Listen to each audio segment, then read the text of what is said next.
दोस्तों इस वीडियो में हम देखेंगे तत्सम और तद्भव शब्दों को पहचानने की ट्रिक।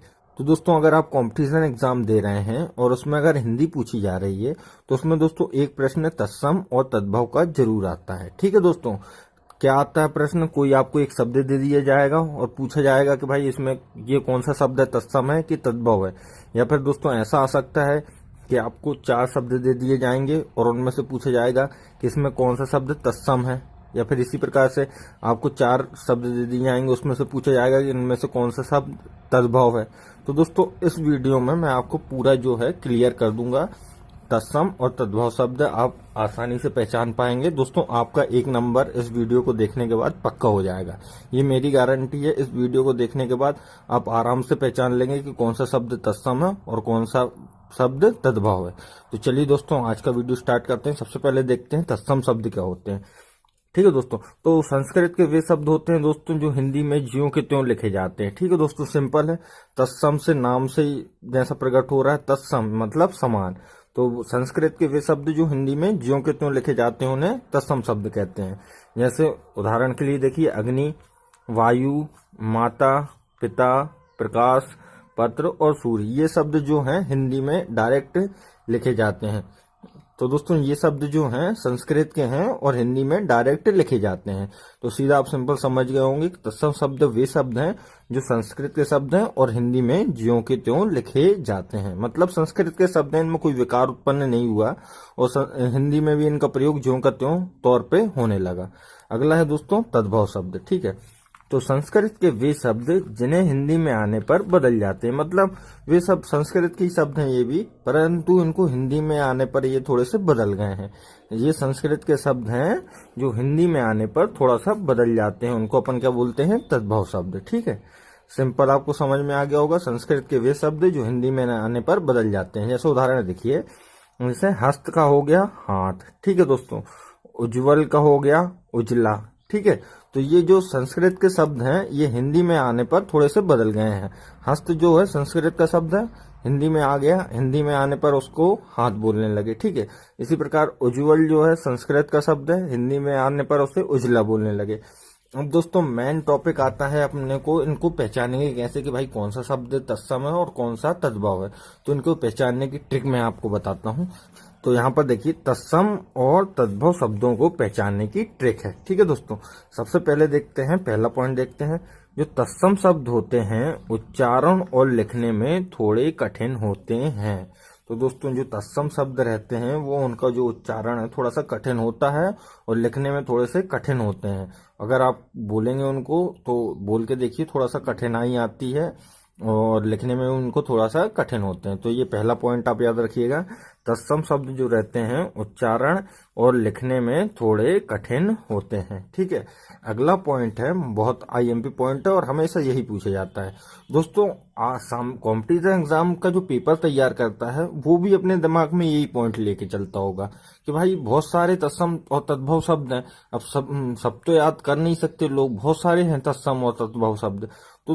तो दोस्तों मेन एग्जामिनेशन जो पेपर तैयार करता है उसके दिमाग में क्या रहता है कि भाई बच्चे ने पढ़ाई की है कि नहीं की है, उसको तत्सम और तद्भव शब्दों का ज्ञान है कि नहीं, उसने कुछ नियम पढ़े हैं कि नहीं तत्सम शब्दों के। तो दोस्तों यही ट्रिक के आधार पर वो भी पेपर बनाते हैं। तो सिंपल दूसरा पॉइंट देखते हैं यहाँ पर। यदि किसी शब्द में वाह है, ये वाह, ठीक है दोस्तों, वन वाला वाह आए तो वह तत्सम शब्द होगा। तो दोस्तों सिंपल पॉइंट है, अगर किसी शब्द में ये वाला वाह, ये वन वाला जो वाह है, ये वाला वाह आए तो वो शब्द कौन सा होगा? तत्सम होगा। ठीक है दोस्तों, तथा वाह का तद्भव में बा, बकरी वाला बा में बदल जाएगा। तो दोस्तों सिंपल पॉइंट है, तत्सम शब्द में ये वाला बा आएगा, ठीक है, और तद्भव शब्द में ये बकरी वाला बा आएगा।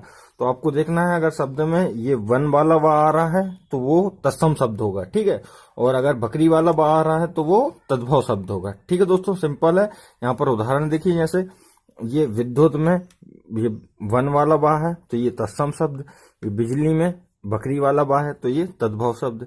इसी प्रकार दोस्तों वारिद में ये वन वाला बा है तो कौन सा हो गया? ये तत्सम शब्द हो गया। और बादल में ये बकरी वाला बा है तो ये तद्भव हो गया। ठीक है, वेदना में भी देखिए ये वन वाला बा है तो ये तत्सम शब्द हो गया और वेदना में ये बकरी वाला बा आ गया तो ये तद्भव शब्द हो गया। तो सिंपल आपको याद रखना है कि अगर वन वाला बा ये वाला बा आता है तो वो शब्द कौन सा होगा, तत्सम होगा।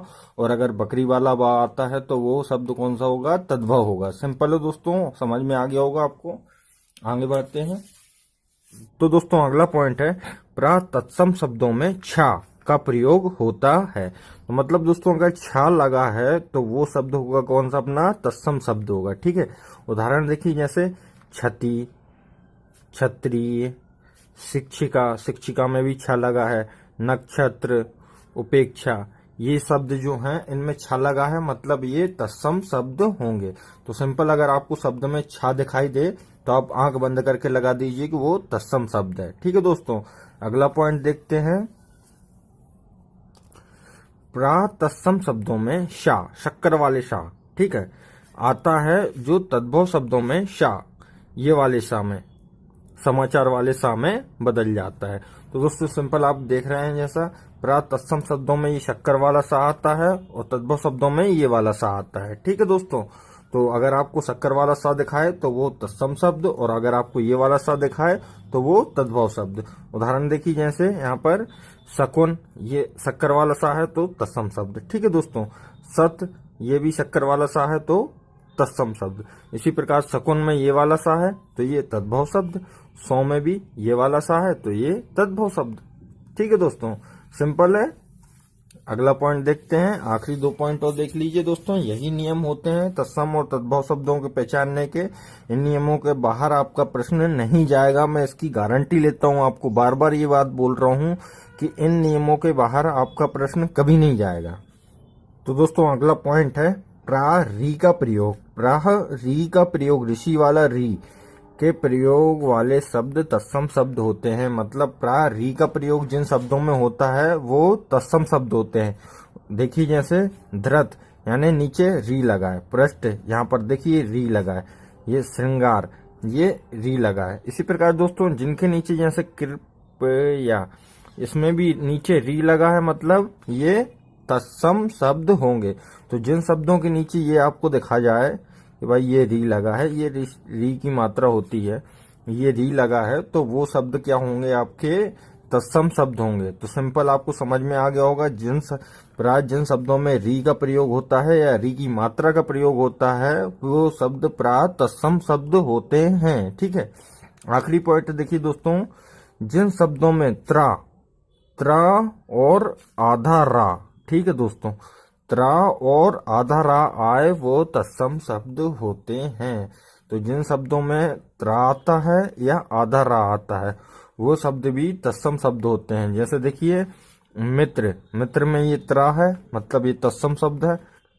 मार्केटी में जो दोस्तों ऊपर राखी रेप लगी, राखी रेप का मतलब क्या होता है, आधा रा, ठीक है, तो ये भी तत्सम शब्द है।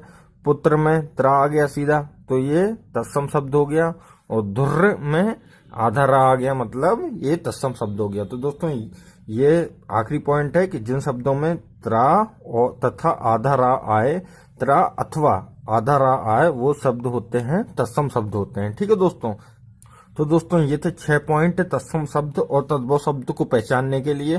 दोस्तों मैं आपको गारंटी देता हूं इन्हीं नियमों में से आपके सवाल आएंगे। आपका जो भी प्रश्न आएगा दोस्तों वो इन्हीं नियमों में से आएगा। तो दोस्तों अगर आपको वीडियो पसंद आया हो तो प्लीज वीडियो को लाइक करना।